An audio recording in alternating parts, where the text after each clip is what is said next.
ప్రేక్షకులకు నమస్తే. మనం సాయిబాబా ఇష్యూలోకి కొంచెం వెళ్దాం ఈరోజు. వెళ్ళి కొందరు సాయి భక్తులు కొన్ని పుస్తకాన్ని కోట్ చేస్తున్నారు. ఆ పుస్తకాన్ని మనం చూద్దాం.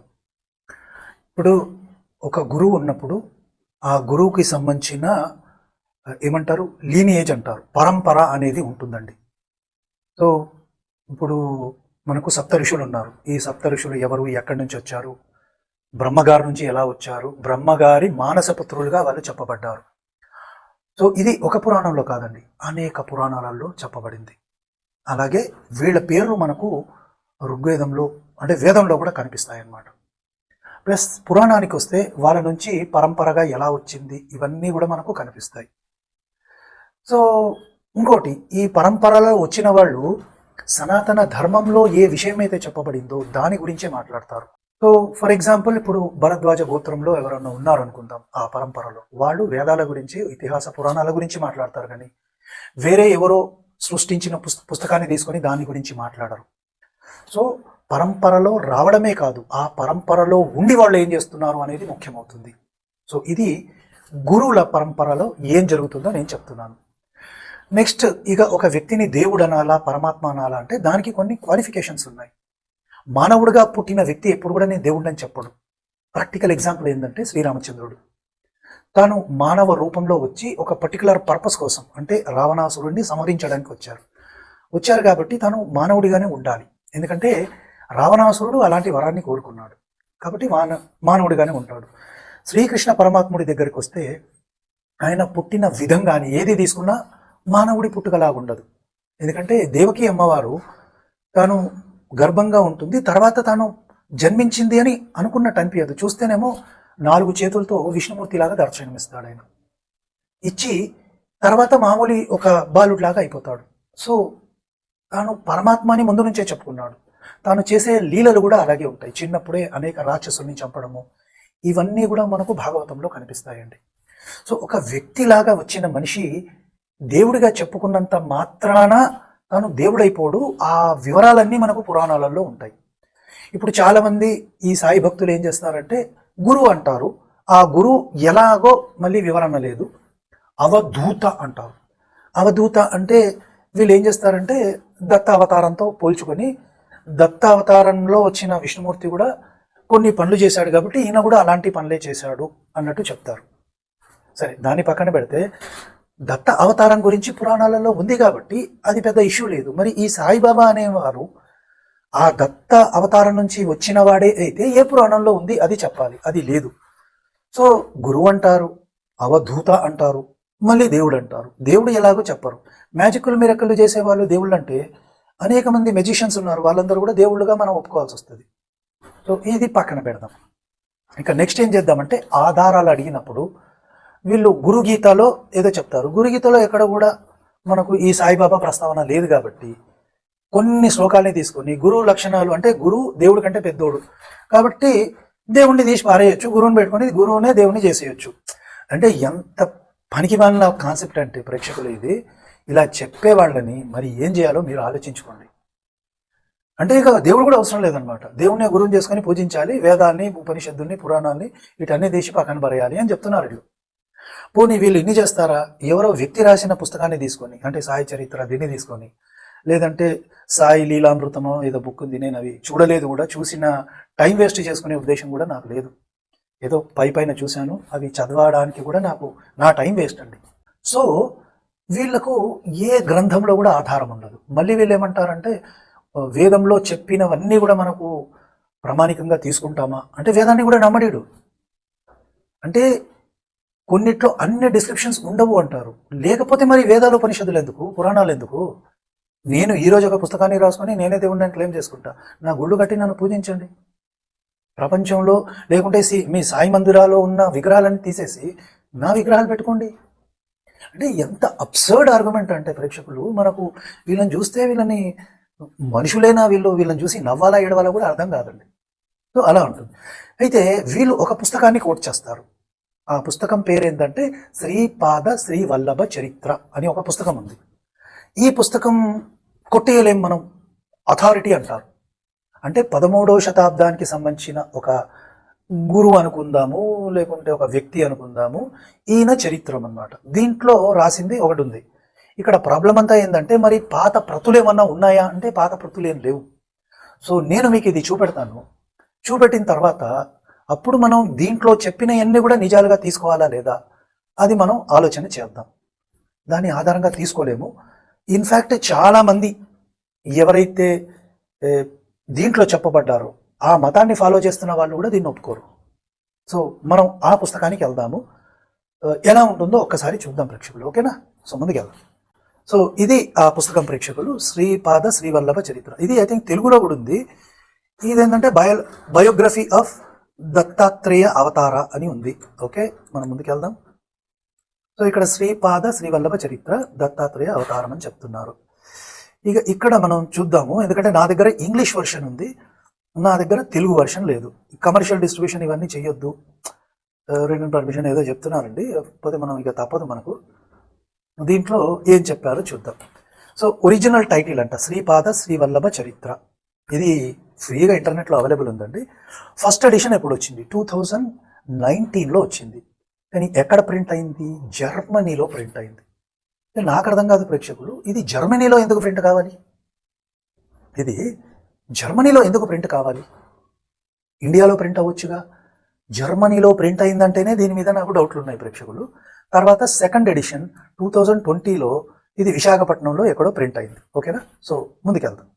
సో ఇది టైటిల్ అండి, శ్రీపాద శ్రీవల్లభ చరిత్రం. సో దత్తాత్రేయుడి అవతారం గురించి ఇక్కడ చూపిస్తున్నారు. సో దీంట్లో 70వ పేజీలో ఏం రాశారు? ఇంకోటి, దీని ఒరిజినల్ మ్యానుస్క్రిప్ట్ లేదండి. ఒరిజినల్ మ్యానుస్క్రిప్ట్ లేదు, జస్ట్ మన ట్రాన్స్లేషన్స్ ఉన్నాయి. అంటే శ్లోకాలు ఇవన్నీ ఏమైనా ఉన్నాయా మరి తెలియదు, నేను వెతికితే నాకు దొరకలేదు. శ్లోకాలతో ఉంది, మరి దాన్ని మనం పురాణాలతో పోల్చుకోవాలి. పురాణాలలో కూడా దీని వర్ణన ఉంటే మనం ప్రామాణికంగా తీసుకోవచ్చు, లేదు అంటే దీన్ని పక్కన పడేయచ్చు. సో ఇక్కడ ఏమంటున్నారు? The Dhruva star is important for the constellation of 7 rishis. So ఇక్కడ ఏంటంటే ఈ ధ్రువుడు నారాయణుడి కోసం తపస్సు చేశాడంట. ఓకే, ఒప్పుకున్నాం, ఇది మనకు పురాణాలలో కనిపిస్తుంది. సో చేసిన తర్వాత of course he was allowed Dhruva to SIT in his lap. ఇక ఇవన్నీ చెప్తారండి. సో తెలిసిందే, ధ్రువుడి తండ్రి తన ఒళ్ళో కూర్చొనియకుండా తన తమ్ముడు ఎవరో కూర్చుంటారు, అక్కడ ప్రాబ్లం వస్తుంది. సో ఇక్కడ ఇక ముందుకు వెళ్దాం. ఇంక కలియుగా ధ్రువ ఇస్ లార్డ్ జీసస్ అంట ప్రేక్షకులు. సో కలియుగాలో ధ్రువుడు లార్డ్ జీసస్గా పుట్టాడంట. దీనికి ఏమన్నా ఆధారం ఉందా? సరే, ఆధారం వీళ్ళు చూపెట్టాలి, మరి ఈ బుక్ రాసిన వాళ్ళు చూపెట్టాలి. నెక్స్ట్ మనం ఏం చేద్దాం? మళ్ళీ ఈ బుక్ని రాసిన వ్యక్తి ఒక ఆయన ఉన్నారు, అది కూడా మనకు కనపడుతుంది. సో ఇక్కడ జీసస్ క్రైస్ట్ అంట శ్రీమన్నారాయణుని తన తండ్రి అనుకున్నాడంట. So Shrimannarayana is none other than Shripada Shrivallabha. అంటే నారాయణుడే శ్రీపాద శ్రీవల్లభగా పుట్టాడు అని చెప్తున్నారు ఇక్కడ ఈ పుస్తకాన్ని రాసేవాళ్ళు. మరి అంతకన్నా పాత ప్రతులు వీళ్ళు చూపెడితే మనం దీన్ని నమ్మొచ్చండి. సో ఇప్పుడు ఇక్కడ ఈ పుస్తకం రాసిన వాళ్ళు ఏం నిరూపించాలి అంటే, జీసస్ అనే వ్యక్తి ఎవరైతే బైబిల్లో చెప్పబడ్డాడో, మరి బైబిల్లో చెప్పబడిన జీసస్ ఈయన ఒకటా కాదా మనకు తెలీదు, అది కూడా డౌట్ ఉంది. ఎందుకంటే ఇక్కడ వర్జిన్ మేరీకి పుట్టాడు అని ఇక్కడ ఉంది. మరి జీసస్ తండ్రి శ్రీమన్నారాయణుడు అని క్రైస్తవులని మీరు ఒప్పించగలరా? ఈ పుస్తకం రాసిన వాళ్ళు ఒప్పిస్తే బైబిల్ ఎగిరిపోతుంది. బైబిల్ ఎగిరిపోతే ఖురాన్ కూడా ఎగిరిపోతుంది. ఎందుకంటే according to Bible or Quran, యేసు ఎవరైతే ఉన్నారో ఆయన అల్లా నుంచి వచ్చిన ఒక ప్రవక్త అని అంటారు, కొడుకు కూడా ఒప్పుకోరు. సో ఇవన్నీ మీరు ఒప్పించండి మరి ముస్లిమ్స్ని, క్రిస్టియన్స్ని ఒప్పిస్తే మనం ముందుకు వెళ్ళొచ్చు. ఓకేనండి? సో ఈ పుస్తకం ఎవరు రాశారో ఆ పని చేయాలండి. ముందు మనం నెక్స్ట్కి వెళ్ళిపోదాం. సో ఇక్కడ ఈ వైట్ మ్యాన్ అని చెప్తున్నారు, అంటే యేసు గురించి చెప్తున్నారు అనమాట. యేసు తెల్లగా ఉంటాడు, white man. Will be born in the next birth in the house of good Brahmins who are Vedic scholars in the Himalayan region. So ధ్రువుడు ఎవరైతే ఉన్నారో ఒక పక్క ఇక్కడ ఏం చెప్తున్నారు, మేరీ వీళ్ళకి పుట్టాడన్నట్టు చెప్తున్నారు. మళ్ళీ ఈయననే గుడ్ బ్రాహ్మిన్స్కి పుడతారంట ఎవరైతే వేదిక్ స్కాలర్స్ ఉన్నారో. ఈయన యోగిగా అవుతాడంట, శంబాల నగరానికి వెళ్తాడంట. మరి ఇవన్నీ ఏ పురాణంలో ఉన్నాయి? ఏ పురాణంలో ఉన్నాయి? ఎందుకంటే యేసు మరణించాడు, ఏదో పరలోకానికి వెళ్ళాడు అంటే నారాయణ దగ్గరికి వెళ్ళారు ఈ పుస్తకం ప్రకారం, తండ్రి కాబట్టి నారాయణుడు. మరి శంబాల నగరానికి ఎప్పుడు వస్తాడు అంటే ఇక్కడ మీరు చూస్తే శంబాల నగరానికి పోయి ఈవిల్ ఫోర్సెస్ని డ్రైవ్ చేస్తాడంటే అది విష్ణుమూర్తి కదా, కల్కి అవతారం కదా. మరి కన్ఫ్యూషన్ ఉందండి ఇక్కడ నాకు. వీళ్ళు ఏం చెప్పదలుచుకున్నారో మనకు అర్థం కాలేదు, అర్థం కాదు కూడా. సరే, ఇక నెక్స్ట్ వెళ్దాము. షిరిడి సాయి మేనిఫెస్టేషన్. అంటే షిరిడి సాయి గురించి కూడా 13వ శతాబ్దంలో రాసిన పుస్తకం ఏదైతే 2019లో పబ్లిష్ అయిందో దానిలో చెప్తున్నారు. ఇక్కడ ఏం చెప్తున్నారు, ఈ ముస్లిం ఉంటాడంట. మరి ఇస్లాం అనేది మన దేశంలోకి ఎప్పుడు వచ్చింది? 13వ శతాబ్దంలో వచ్చింది, కానీ అదంతా నార్త్ ఇండియాలో ఉంది నాకు తెలిసి. సౌత్ ఇండియాలో ఇంకా రాలేదు. మరి నాకు తెలియదు, మరి వీళ్ళు పుస్తకం రాసిన వాళ్ళు చెప్పాలి. ముస్లిం అని చెప్తున్నారు. ఈయన అల్లా మాలిక్ అని చెప్తాడంట. మళ్ళీ ఏం చెప్తారంటే ఈ సాయిబాబా వచ్చింది ఎవరు, హనుమాన్ నుంచి అంట.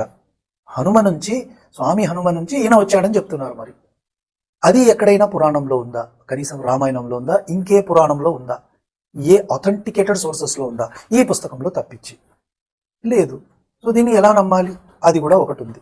సో ఈయన ఏమంటాడంట, ఒక చెట్టు కింద, నిమ్మ చెట్టు కింద కూర్చొని ఏదో తపస్సు చేస్తాడంట. ఒక వ్యక్తి వచ్చి దర్శనానికి వచ్చాడంట. నేను నానక్ పంది ముసల్మాన్ అంటాడంట. ఇంకో వ్యక్తి వస్తే I'm a good Brahmin born in Bharadwaja గోత్రం అని చెప్తాడంట. ఇంకో వ్యక్తి వస్తే దిస్ ఈజ్ మై గురుస్థాన్ అని చెప్తాడంట. People who worship here on ట్రైజే విల్ గెట్ గుడ్ లక్ అని చెప్తాడు. ఇక అంటే ముసల్మాన్ అని చెప్తాడు, గుడ్ బ్రాహ్మిన్ అని చెప్తాడు, భరద్వాజ గోత్రంలో ఒక వ్యక్తి పుడతాడు, ముస్లిం అని కూడా ఈ బుక్లో చెప్తున్నారు. మరి మన గ్రంథాల ప్రకారం కలియుగంలో పుట్టే మ్లేచ్ఛ మతాలలో ఇవన్నీ వస్తాయండి. ఎందుకంటే ముసల్మాన్ అనే పేరు కూడా మన గ్రంథాలలో ఉండదు. భవిష్య పురాణంలో ఏదైతే ఉంటుందో అది టోటలీ డిఫరెంట్ జోనర్. అది భవిష్య పురాణంలో యేసు గురించి కూడా చెప్పబడింది, ఈసామసి అంటారు. కానీ అక్కడ నేను మ్లేచ్ఛ మతానికి సంబంధించిన వాడిని, మ్లేచ్ఛ ధర్మం పాటిస్తాను, ఇక్కడికి వచ్చాను అని చెప్తాడు. అంతేగాని యేసుని పొగిడింది లేదు. ఇంకోటి ఈ ముస్లిం మతం గురించి కూడా ఏదో చెప్తారు, కానీ ముస్లిం అని అక్కడ ఉండదు భవిష్య పురాణంలో. అక్కడ నెరేషన్ కూడా చాలా బ్యాడ్గా ఉంటుంది, దాని జోలికి కూడా మనం పోనవసరం లేదు. బట్ ఈ సాయిబాబా ప్రస్తావన మాత్రం ఎక్కడా లేదు నాకు తెలిసి భవిష్య పురాణంలో. ఎందుకంటే నేను చదువుకుంటూ వస్తున్నాను, నాకు ఇంకా తెలియదు. మరి ఎక్కడైనా పురాణాలలో ఈ ప్రస్తావన ఉంటే ఎవరైనా చెప్పాలి. సో కేవలం ఒక పుస్తకం ఏదైతే 13వ శతాబ్దంది అని చెప్తున్నారో చెబుతూ అది 2019లో మాత్రమే ప్రింట్ అయింది ఫస్ట్ ఎడిషన్. అంతకుముందు ప్రతులు ఏమన్నా ఉంటే చూపెట్టాలి. అది పురాణానికి ఎట్లా లింక్ అవుతుందో అది కూడా చూపెట్టాలి. ఇక లేదంటే ఇది కూడా ఒక ఫేక్ పుస్తకం లాగా అయిపోతుందండి. ఓకేనా? సో ముందుకెళ్దాం. సో శ్రీపాద శ్రీవల్లభ చరిత్రలో యవనుల గురించి ప్రస్తావన ఉంది. యవనులు అంటే మన దృష్టిలో మ్లేచ్చులండి. వాళ్ళు కూడా మన నుంచే వచ్చిన వాళ్ళు మ్లేచ్ఛ జాతి కిందకి కన్సిడర్ అవుతారు, మన దాంట్లోకి రారు. ఇంకోటి వాళ్ళకు దూరంగా ఉండండి కూడా అని కూడా అనేక పురాణాల్లో ప్రస్తావన ఉంటుంది. సో ఇక్కడ ఏమంటున్నాడంటే the nature of Shrivallabha cannot be imagined అని పళనిస్వామి అనేట ఆయన ఇక్కడ చెప్తున్నాడు. His wish is to coordinate all dharma and traditions in the world. ఇది పురాణాలలో ఇక్కడ ఉంది.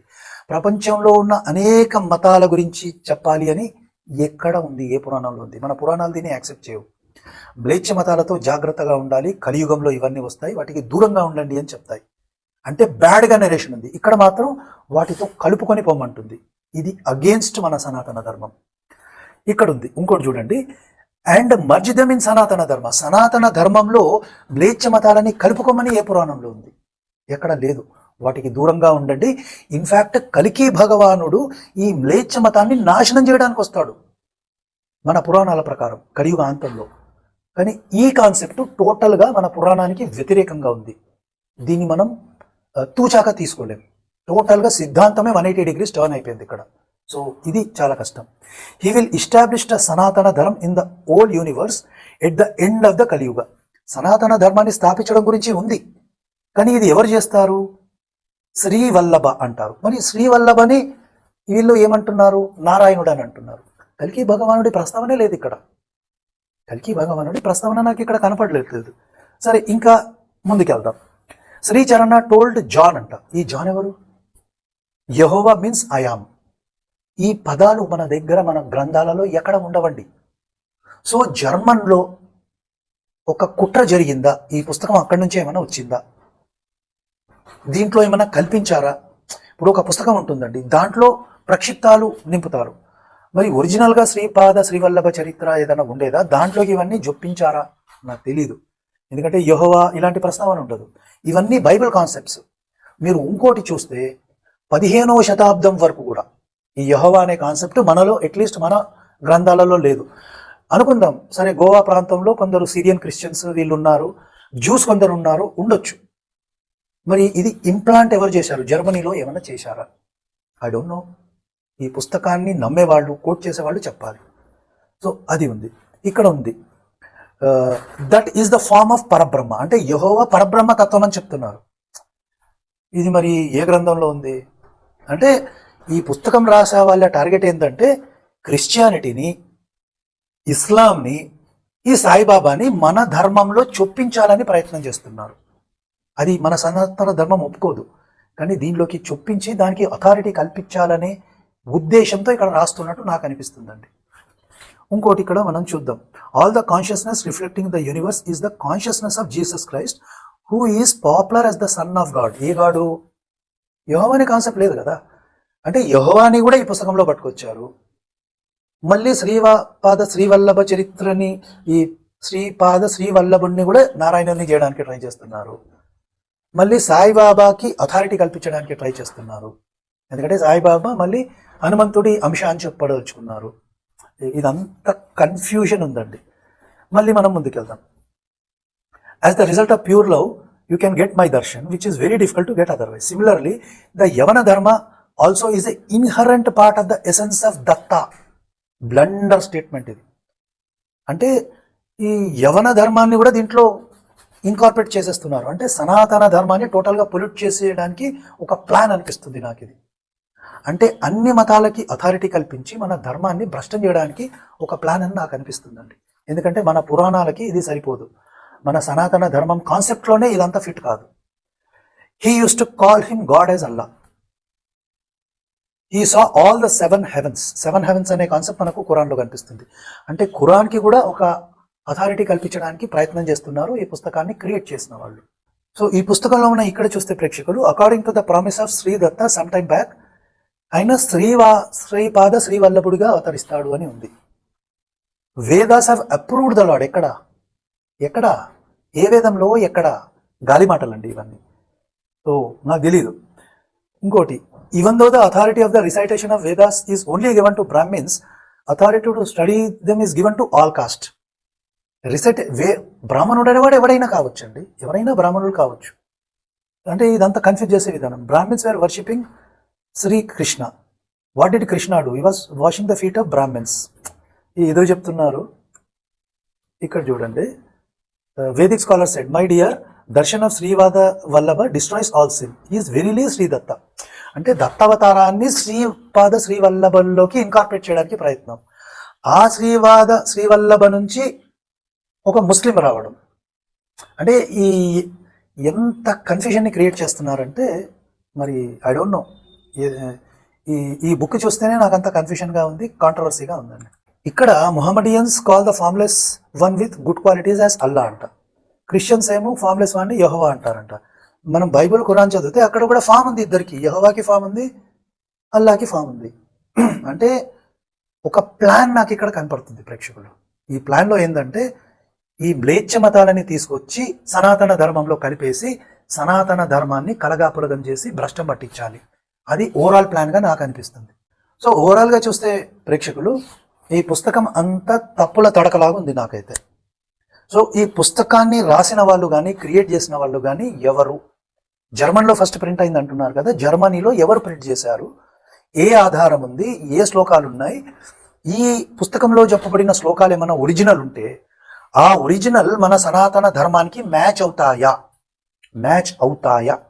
అంటే ఆ సిద్ధాంతానికి మన సనాతన ధర్మం సరిపోతుందా, లేదంటే మన సనాతన ధర్మాన్ని పొల్యూట్ చేయడానికి ఒక ప్లాన్ ప్రకారం ఈ పుస్తకం క్రియేట్ చేయబడిందా?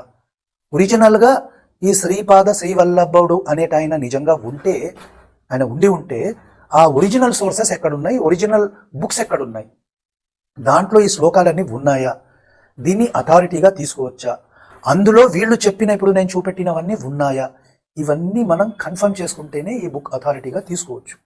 లేదు ఒరిజినల్ బుక్లో లేవు, ఇవన్నీ తర్వాత ఎవరన్నా యాడ్ చేసి ఉంటే ఇదంతా బోగస్ పుస్తకం అవుతుంది.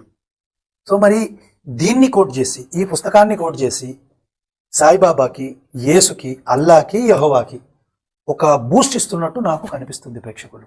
ఈ బూస్ట్ మరి వీళ్ళు ఎందుకు ఇస్తున్నారు, ఏ ఉద్దేశంతో ఇస్తున్నారు, మన ధర్మాన్ని అడ్డం పెట్టుకొని వీళ్ళకందరికీ ఒక అథారిటీ కల్పిస్తున్నారు. సో అది ప్రేక్షకులు, ఈ పుస్తకం గురించి మీ దగ్గర ఉంటే ఒకసారి చదవండి. దీంట్లో చాలా లోపాలు ఉన్నాయి. ప్లస్ ఈ వీడియో గురించి కూడా మీరు ఏం చెప్పదలుచుకున్నారో కామెంట్ రూపంలో చెప్పండి. మరో మంచి వీడియోతో మళ్ళీ కలుద్దాం. నమస్తే.